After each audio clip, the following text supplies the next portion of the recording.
So one way to motivate this is we've talked a lot about state centralization, right? And so there's been in previous weeks a lot of discussion about that and its importance. And this is pioneered by Elias and Stelios, showing that it is important for economic development today.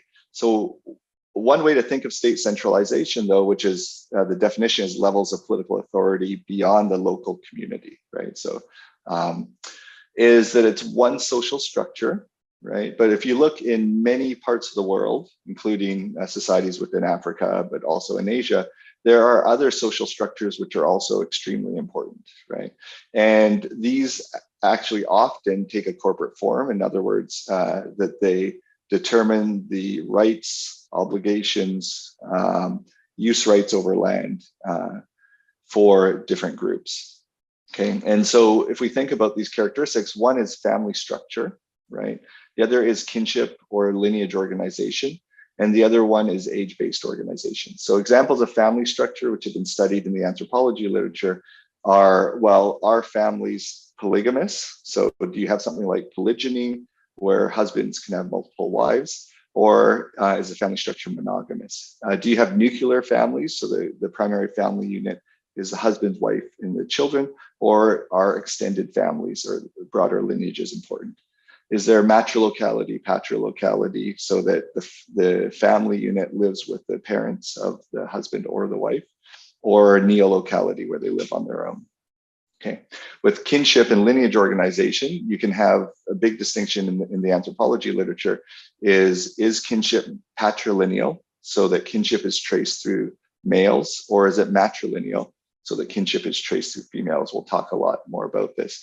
Or is there a cognatic descent? So for example, if it's bilateral, you can be related to individuals on both sides of the family, okay? One thing that's been studied as well is segmented lineages. So that's that the lineage takes a corporate form. That means it determines where you live, it determines what rights and obligations you have, but it's also segmented into sublineages that are important.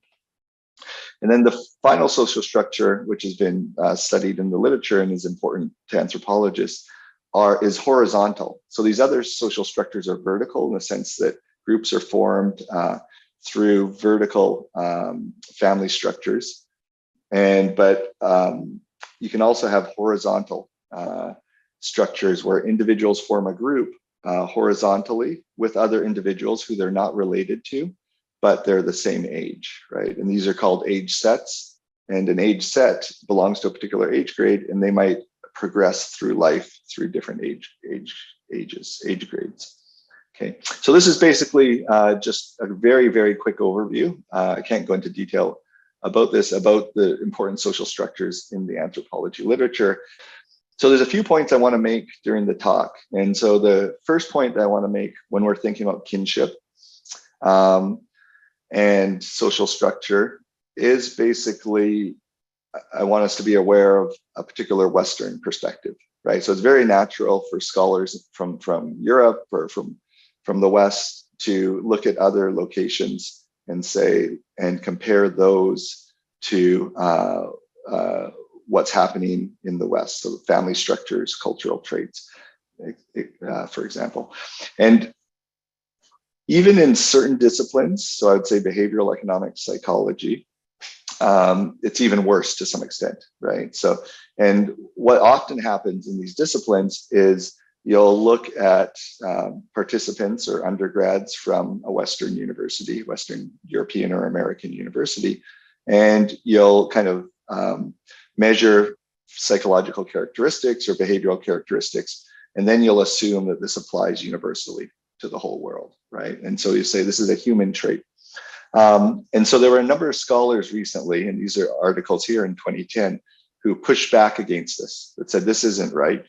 And they wanted to highlight this, and they did so in these 3 articles, where they basically showed that if you took individuals of Western European descent, right, and compared them to others around the world, they're not the typical individuals. They're not even the modal, not the median. They're actually outliers, right? And so we kind of tend to think of, we tend to have a Western bias and think of them as, well, that's the norm, or that's the reference point that we can't compare other parts of the world to. Then other parts of the world seem exotic because they're quite different from Western Europeans.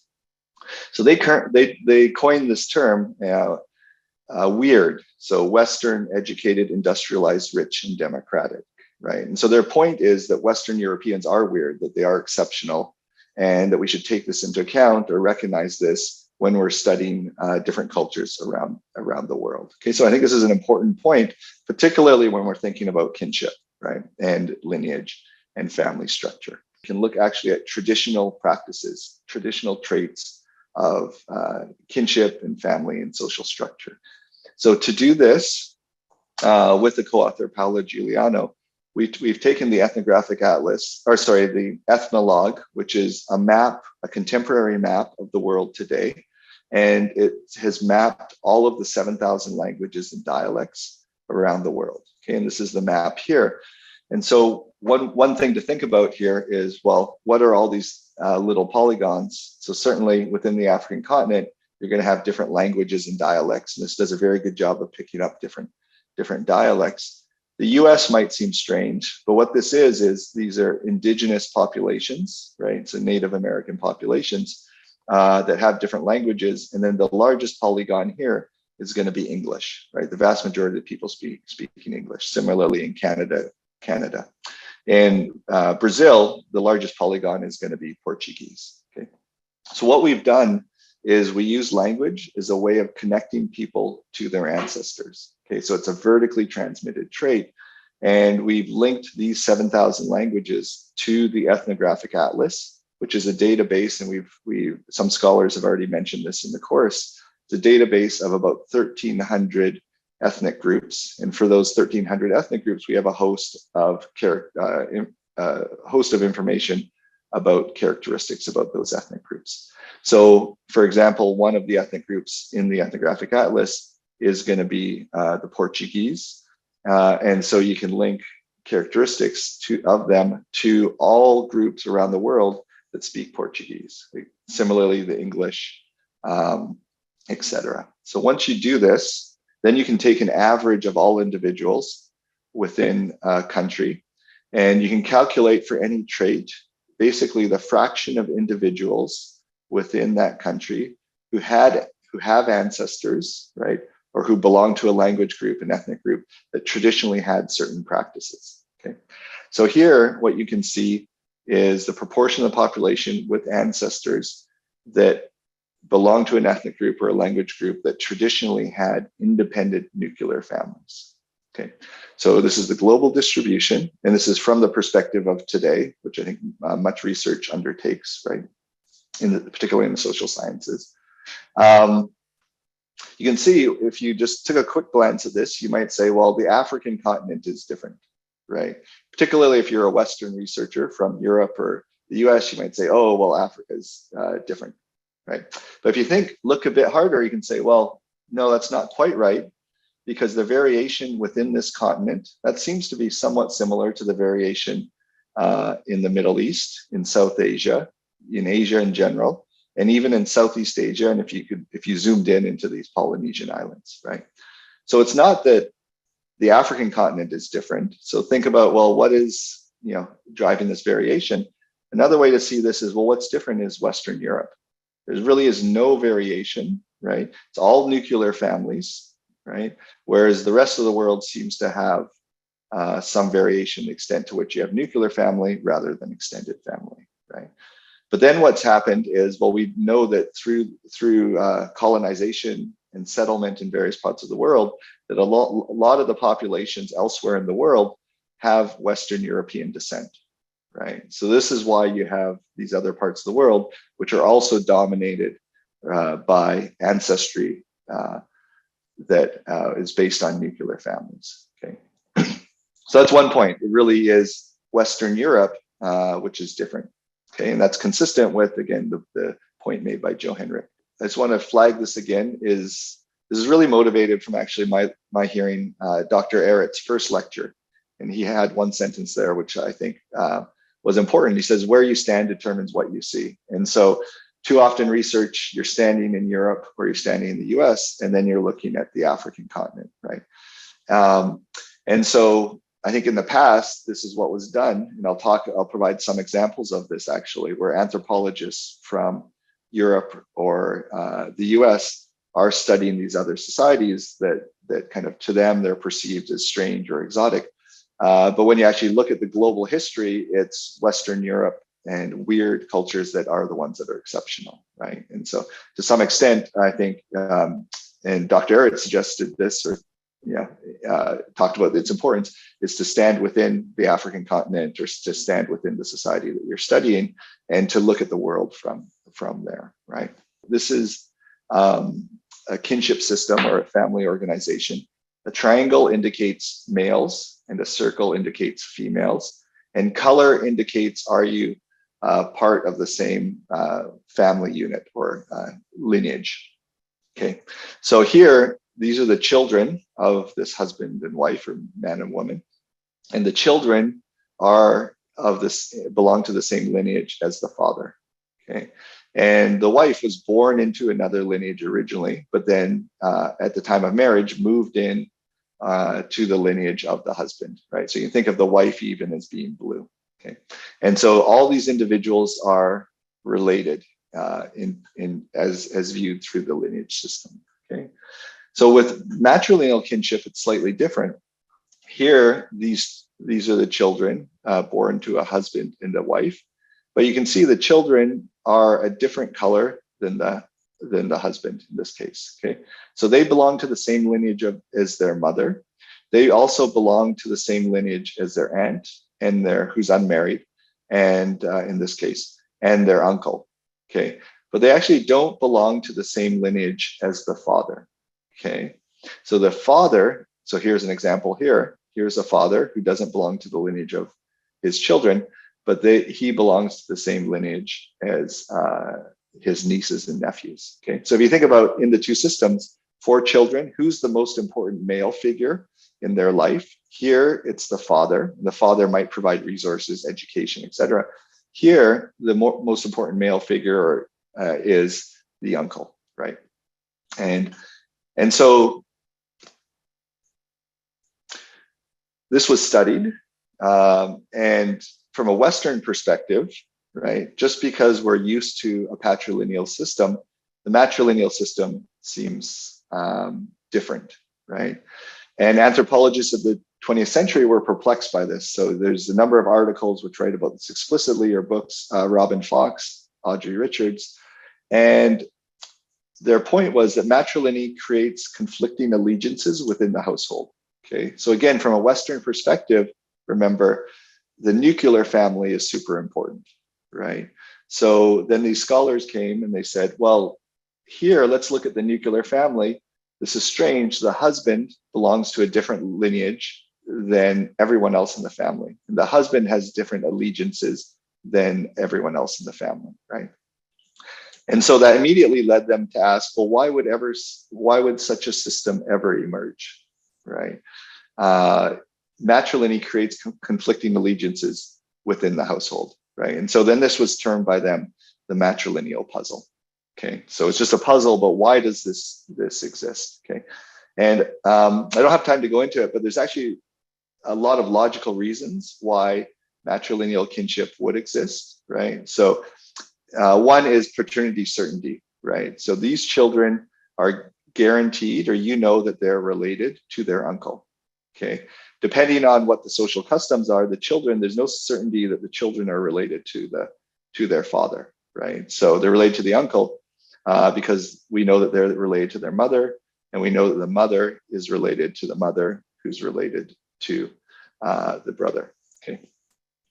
And so if you're in a society where individuals are more likely to extend resources to other individuals that they're biologically related to, then matrilineal kinship makes a lot of sense, right? The other thing, and Warren Watley mentioned this when he talked about the slave trade and the link between matrilineal kinship, is imagine a society where men are being taken. So male individuals are more likely to be enslaved, taken as slaves, or there's a lot of warfare, so male individuals are more likely to be killed. Okay. With patrilineal kinship, there's one important male figure for children. And so if that male figure is taken, then you can see that's going to have a big impact. right? In a matrilineal kinship system, these children have multiple uncles and multiple important male figures. So if one male figure is taken, then there's others that can still provide resources. Okay, so this is just to say it's not that matrilineal kinship doesn't have a logic and doesn't have benefits, but from this Western perspective, this was viewed as a matrilineal puzzle. So why is it that this system would emerge when it basically creates a split within the household? Okay, so here's the global distribution matrilineal kinship, right? Using that same strategy I indicated, and you see a similar pattern. It's not as common as other things like cousin marriage, but you see a similar pattern here where matrilineal kinship is common on the African continent, South Asian continent, Southeast Asia as well, but not at all Western Europe or its offshoots. Okay, and so I'm going to talk about research of my student or former student Sarah Lowe's, but she really wanted to understand this, right? Understand this better. So she's going to focus within the African continent. And so this is the distribution of matrilineal kinship amongst ethnic groups, their traditional territories within the African continent. Okay. And prior to her doing research, we had her and a team of others had done research in this location here. And so this is a city called Kananga, which is in the Kasai region of the Democratic Republic of Congo, right? And you can see it's right on the edge of this border between matrilineal groups and non-matrilineal groups. This strip here is actually called the matrilineal belt, okay? And so she recognized that, well, this is a great location and a great opportunity to study matrilineal kinship and to compare it to other kinship systems, particularly patrilineal kinship, right? And really to try and understand or to make progress on this kind of a bit naive view about the matrilineal puzzle. Okay, and so this is the nature of the analysis. I won't go too deeply into it, but I wanted to give you a bit of a flavor. She collected data from two sources. So one is data which are available, which are called the DHS data, and they're publicly available, widely available from many countries, and they're representative survey data that's collected from all around the world. Okay, and so these are the locations in which the surveys collected information, and there they report location, and they also report ethnicity. Okay, and you can see the locations here, and then through ethnicity, we know whether these groups are matrilineal or patrilineal. And she also conducted her own surveys from Kananga. These are individuals who are living in Kananga. It's a city of about 1.2 million, but they have origin villages or ancestral villages from these regions here. Okay, and so this allows her to compare groups who are within the belt and just outside the belt and compare differences between them. Okay, and so when she did this, right, comparing matrilineal kinship against patrilineal kinship, there's a lot of kind of fancy statistical analysis, including a regression discontinuity that I won't go into. But what she found was amongst groups that had matrilineal kinship, remember, these are the groups that traditional anthropologists thought it's a real puzzle. Why do these things, why does this lineage system exist? Doesn't make sense. She finds that actually when this lineage system is present, this organizational system is present, that children are healthier, right? So there's less stunting, there's less infant mortality. Children are more educated, that wives are happier, that, and this is based on a happiness, self-reported happiness question. Wives are more empowered and they're less accepting of violence. Households have less domestic violence, and households, interesting, have less cooperation between the husbands and the wives. Okay, and just want to give you a sense of this. These are regressions across observations. These are individuals. Here she's restricted in this table, restricted the analysis to being close to the matrilineal belt, so close to that border. And you find that children are less likely to be sick. They have more education if they come from a family that's matrilineal. Okay, so this is just one example. So how did she measure cooperation?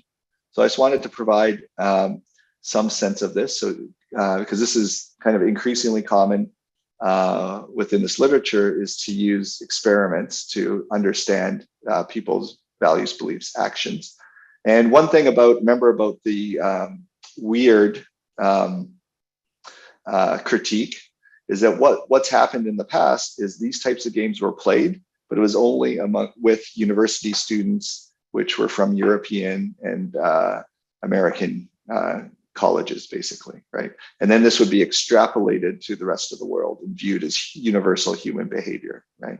So what researchers are doing now is taking these same experiments and actually implementing them around the world, and you find a lot of variation in the way people behave, right? This is thought to be driven by values and beliefs.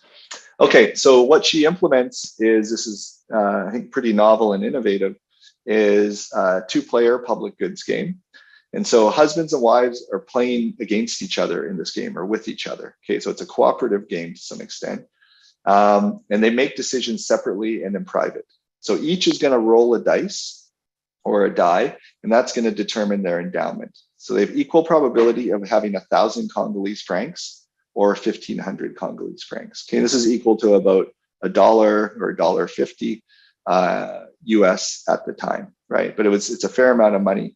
It's about 3/4 of a day's wage or half a day's wage. Okay. So then each is going to decide how much of this endowment. So based on luck, they get 1,000 francs or 1,500 francs. And then they can contribute some of this to the communal pot. The communal pot is going to be increased by 50% and then divided evenly. Okay. And so the experiment was designed to capture key aspects of household relationships. So the idea is the husband and wife might be out, the wife working in the market, then they bring money home. It's not known how much was earned, but they have to truthfully report and contribute to the communal pot. Okay.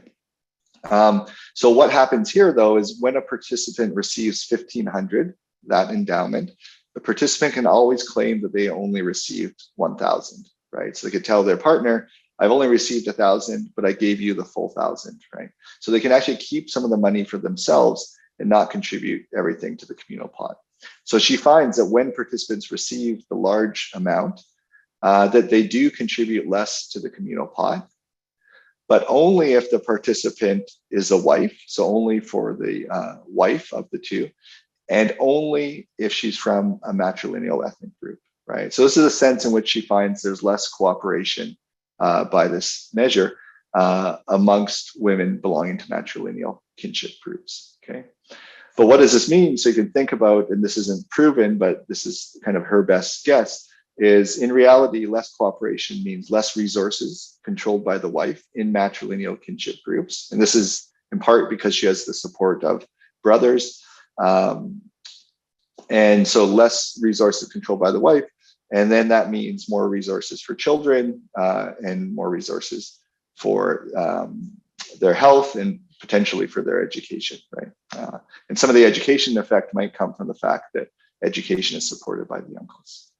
Okay, so just returning to the matrilineal puzzle. So there's a lot more that we still need to understand here, but returning to the matrilineal puzzle, she shows, Sarah Lowe shows, well, there's actually better outcomes, right? So the question, why are societies, including African societies, matrilineal, is kind of a Western bias question, right? Instead, we should be asking, well, why aren't more societies matrilineal? Okay, so there's a few key takeaway points I want to highlight here. The first is that Europeans are weird. So I think this is a very good point made by Joe Henrich and co-authors, is that particularly if we're thinking about kinship and then the psychology that emerges and all the factors that emerge from kinship, it's what's different in the world is that Western Europe deviated. They went on a different path that was motivated by the Catholic Church, whether intentional or not, that broke down pre-existing lineage systems, right? So you think of that as the norm, and then the deviation being the history of Western Europe. And this is important given what Dr. Ehret mentioned is where you stand matters, right? So we don't want to be standing in the place of Western Europeans, that's the exception, and then viewing the rest of the world as being the exception when that's exactly wrong. I've given two examples, the perception of the matrilineal puzzle, and then the perception of the bride price as a payment for the bride, as kind of these historical Western biased views of practices which are very common around the world. Okay.